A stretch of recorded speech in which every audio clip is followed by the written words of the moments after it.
നമസ്കാരം, ന്യൂസിലേക്ക് സ്വാഗതം. കണ്ണൂർ ജില്ലയിലെ ക്വാറി ക്രഷർ ഉൽപ്പന്നങ്ങൾക്ക് നിരന്തരമായി വില വർദ്ധിപ്പിച്ചുകൊണ്ടിരിക്കുന്ന പശ്ചാത്തലത്തിൽ ജില്ലയിലെ നിർമ്മാണ മേഖലയിൽ പ്രവർത്തിക്കുന്ന ഗവൺമെന്റ് സ്വകാര്യ കരാറുകാരുടെ സംഘടനകൾ സംയുക്തമായി കോർഡിനേഷൻ കമ്മിറ്റി രൂപീകരിച്ചതായും സംഘടനയുടെ നേതൃത്വത്തിൽ ഫെബ്രുവരി 13-ന് കണ്ണൂർ കലക്ട്രേറ്റിലേക്ക് മാർച്ചും ധർണാ സമരവും നടത്തുമെന്ന് ഭാരവാഹികൾ വാർത്താ സമ്മേളനത്തിൽ അറിയിച്ചു. സ്റ്റേഡിയം കോർണറിൽ നിന്ന് മാർച്ച് ആരംഭിക്കും. വൈകിട്ട് 4 മണി വരെയുള്ള ധർണാ സമരം മുൻ വ്യവസായ വകുപ്പ് മന്ത്രി EP ജയരാജൻ ഉദ്ഘാടനം ചെയ്യും.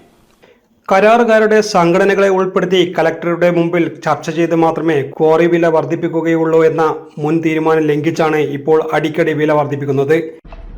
അപ്പോൾ അന്ന് വർദ്ധിപ്പിച്ച അതിൻ്റെ ഭാഗമായി നമുക്ക് പിടിച്ചു നിൽക്കാൻ കഴിയില്ല എന്നുള്ള രീതിയിൽ വാദം ഉയർത്തിക്കൊണ്ടാണ് അന്ന് വില വർദ്ധിപ്പിച്ചത്. എന്നാൽ അതിനുശേഷം ഇപ്പോൾ ഈ 2 ഘട്ടങ്ങളിലായി വില വർദ്ധിപ്പിക്കാനുള്ള ഒരു കാരണവുമില്ല.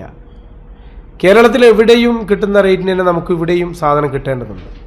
തൊട്ടപ്പുറമുള്ള കോഴിക്കോട് ജില്ലയിൽ നമ്മുടെ കുറ്റ്യാടി അല്ലെങ്കിൽ വളയം മേഖലയിൽ ഉൾപ്പെടെ 35-നും 33-നും സാധനം വിൽക്കുമ്പോൾ ഇവിടെ 45 വേണമെന്ന് ശഠിച്ചിരിക്കുകയാണ്. ഇവിടെ 2 സ്ഥലത്തും പ്രൊഡക്ഷൻ കോസ്റ്റ്, ഉൽപ്പാദന ചെലവ് എല്ലാം തുല്യമാണ്.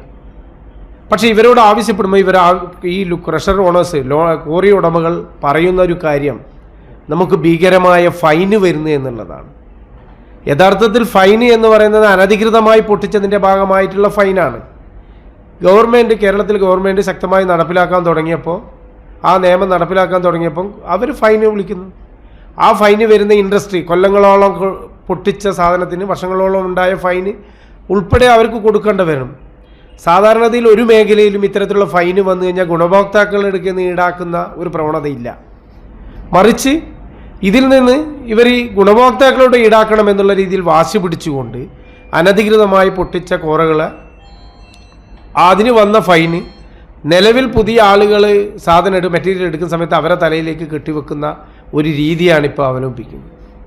ഒരു വിധത്തിലും അനുവദിക്കാൻ പറ്റാത്ത രീതിയിലാണ് ഈ വിലവർധനവ് മുന്നോട്ട് പോയിക്കൊണ്ടിരിക്കുന്നത്. തെറ്റായ രീതിയിൽ ഉൽപാദനം നടത്തിയതിന്റെ ഭാഗമായി ക്വാറികൾക്ക് വന്ന ഫൈൻ ഗുണഭോക്താക്കളുടെ മേലെ കെട്ടിവയ്ക്കാനാണ് ക്വാറി ഉടമകൾ തയ്യാറാകുന്നത്. ഇത് ഒരു വിധത്തിലും അംഗീകരിക്കാൻ കഴിയില്ല എന്നും ഭാരവാഹികൾ പറഞ്ഞു.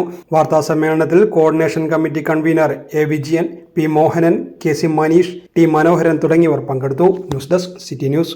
കൂടുതൽ വാർത്തകൾ അറിയാൻ സിറ്റി ചാനൽ വാട്സ്ആപ്പ് ഗ്രൂപ്പിൽ ജോയിൻ ചെയ്യുക. ഒപ്പം YouTube ചാനൽ സന്ദർശിക്കുക. വാർത്തയുടെ അവസാനിക്കുന്നില്ല. മറ്റൊരു വാർത്തയുമായി വീണ്ടും കാണാം. നമസ്കാരം.